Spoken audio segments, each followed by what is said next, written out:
c'est magnifique, que c'est magnifique ça. Ah, salut à tous, j'espère que vous allez bien. Aujourd'hui, on se retrouve pour une nouvelle vidéo. Et puis, comme vous voyez sur l'écran, c'est le match de Noël aujourd'hui. Alors, juste avant de commencer, le match devait avoir lieu hier à 21h. Mais suite aux conditions météorologiques qu'il y avait à Saint-Étienne, il y avait une forte neige avec la possibilité de sauver le terrain. Du coup, le match a été reporté aujourd'hui à 15h. Donc le match a été lieu aujourd'hui à 15h. Et on voit le résultat. C'est juste magnifique. Mais vraiment incroyable. Pourquoi? Parce que c'était un gros match de la part des deux Olympiens. Euh, Ils ont dominé le match tout simplement.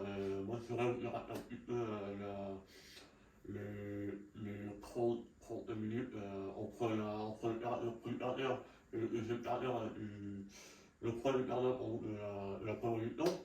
Mais ça m'empêche pas de pouvoir faire cette vidéo et de conclure sur l'ensemble du match.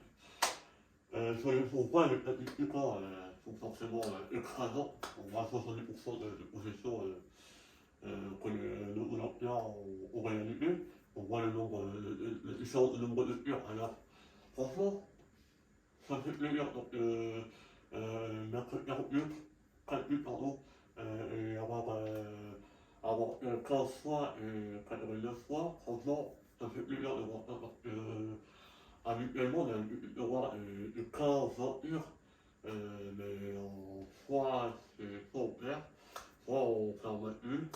Et quand on fait un match nul, c'est soit 0-0, soit un partout. Donc là, ça me fait vraiment, vraiment plaisir de voir cette équipe-là et de voir une telle performance.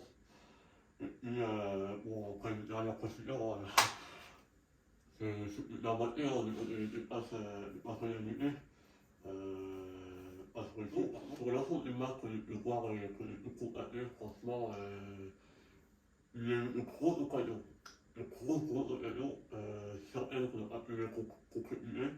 Je ne sais pas si vous avez vu le match, mais il y a eu la fameuse passe de Ender pour Payet. Après, demain pour Payet ne saisit pas l'opportunité de la même, quoi. Mais c'est vrai que par la suite, c'était à ce point du gardien. Autre chose aussi, le premier but était Fanois. Alors, ça nous est déjà arrivé avec Mandanda aussi, hein, mais c'était rare. La balle passe au précédent, alors qu'il avait genoux à terre. Pas compris. Mais bon, sur ce moment-là, moi j'ai commencé à avoir un peu peur. Je ne sais pas si on allait réussir à rattraper et même carrément de gagner, parce que quand on prend en but, c'est pas facile de savoir si on va renverser la tendance. Ah, comment tu peux la passer là? C'est pas possible! Non mais, non mais c'est hallucinant quoi, aussi on a été beaucoup plus offensif, hein, comme le montre les statistiques, comme vous avez pu le constater si vous avez vu le match, pardon. Beaucoup plus offensif et ça me fait plaisir parce que là on en fait une victoire de rang. Il fait vraiment plaisir parce on est à la fin de la saison. Il nous reste deux mois de match, surtout ce mois d'avril va être intense.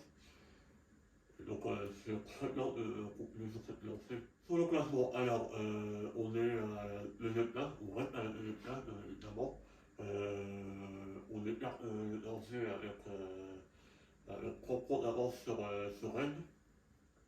Donc ça fait super plaisir parce que c'est très important vu les matchs qu'on va avoir à classement. Alors on est à la deuxième place, on reste à la deuxième place évidemment. On est lancé avec 3 points d'avance sur Rennes. Donc ça fait super plaisir parce que c'est très important vu les matchs qu'on va avoir à jouer prochainement. Sur les matchs ils vont nous suivre, on va avoir de gros matchs très importants. Alors il y aura aucun mal à prendre à la reconnaître. Premièrement, j'ai eu cet avril en quart de finale aller contre les 5 minutes, le grec, pour la conférence League. Ensuite, on a enchaîné sur une manque croissant pour Montpellier, à l'extérieur, en domicile. Ensuite, il va y avoir le Paris Saint-Germain. Là, pardon, il y a le match de retour contre le grec pour le Vélodrome. Ensuite, là, il va y avoir le 17 avril contre le Paris Saint-Germain à l'extérieur. Donc ça, c'est vraiment difficile.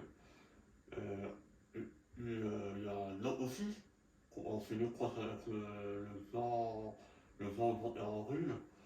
Nantes, qui sont plutôt en forme ces derniers matchs. Donc, alors, on prend ça vraiment au sérieux. Puis, sur les prochains matchs, je crois que c'est pour le mois d'avril, le reste quand même. Là, on a aussi le Stade de Reims à l'extérieur le 24 avril. Alors, le Stade de Reims, le déplacement, je ne sais pas trop où il faut placer.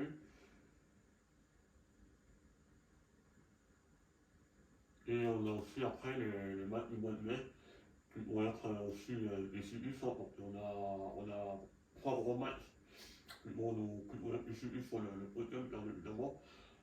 1er mai contre Lyon à domicile. On aura le Lorient à l'extérieur le 8 mai. On aura le 8 mai Lorient. Lorient qui sera un peu plus tranquille, mais comme je te dis, il ne faut pas prendre les matchs à la rigolade. Ensuite, on aura le 14 mai contre le Stade de Rennais, pardon. Alors, le Stade de Rennais, il nous colle derrière, on leur demande de 3 points. Mais entre les matchs pour avoir Montpellier, Paris, Nantes, Reims et Lorient, ça peut vite décoller comme ça peut vite bien tenir. Ouais, vous voyez. Et puis après, on aura le dernier match de la saison contre Strasbourg. Strasbourg aussi, je crois qu'ils sont à la 6ème place au classement. Et voilà, tout ça pour vous dire que ça va être une côte, non, mais vraiment, ça va être une lourde. En tout cas, moi, je suis très confiant pour cette fin de saison. J'espère que cette fin de saison nous réservera de belles surprises et que les émotions seront les mêmes que nous avons vécues aujourd'hui et que nous avions vécu sur les 5 derniers matchs, notamment contre Nice, parce que Nice était vraiment un match très décisif. Si on avait perdu contre Nice, on n'y serait plus à la deuxième place et encore moins à la première place. Et peut-être même pas à la quatrième participation parce que l'équipe qui nous prenne derrière, ça, ça aurait été difficile. Mais heureusement que cette victoire nous avait fait vraiment du bien et qu'on a pu montrer que qu'on était capable et qu'on a ensuite affilé sur 5 victoires. Donc c'est le moment de montrer à quel point on peut finir nos sorts du Paris Saint-Germain. C'est bien de ça parce qu'il y a très peu de chances pour vraiment un miracle. Donc que le Paris Saint-Germain descende à la deuxième place ou à la première place. Le but c'est quand même se relever. Vous voyez, ça peut être réaliste parfois. Mais après, tout est possible. Plutôt sur le classement, comme je vous ai parlé tout à l'heure, là, voilà, ça c'est le classement actuel en cours. On n'a pas compté de points. Vous voyez, le Rennes, il nous prennent à 3 points derrière, 33 points. Vous voyez, c'est très serré. Alors, va falloir le grand connu, on va dire. Vous voyez, Strasbourg, nous prennent 5 points. Pareil pour Nice. Nice n'est même pas quatrième, qui est 5ème. Monaco et Lille, 47 points. Nantes, qu'on voit le 21 avril ou le 20 avril, je ne sais plus, 45 points. Et il y a même Lens 9ème, 44 points. Imaginez, il y aurait quand même 6 journées. 6 journées sur 3, ça fait 18 points. 18 points qu'il faudra prendre pour en maintenir. Je crois qu'on peut aussi le mettre préparé, mais En vrai, pour préparer, moi je crois, vu les derniers matchs qu'on a fait, et surtout regarder la lutte entre vraiment bien, franchement, il croit vraiment à pas une petite victoire, on va leur en battre simplement comme on a fait au Vélodrome, non, ça sera vraiment une belle victoire, et surtout au parc, parce que ça sera vraiment important pour nous, quoi. On l'a fait, mais nous, on aimerait bien avoir la victoire aussi au Vélodrome, mais là, pour le cours actuel de la saison, c'est vraiment important qu'on puisse remporter ce match.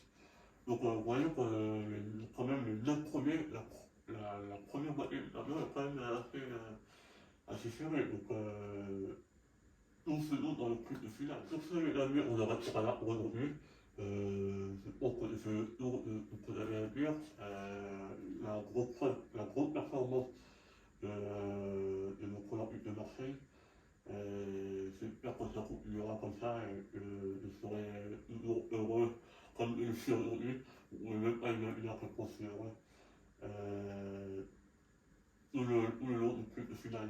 En tout cas, la famille, je vous dis à très bientôt pour la prochaine vidéo avec une grosse sourire, bien évidemment. Prenez soin de vous et on se dit à très vite, Inch'Allah. Salut la famille.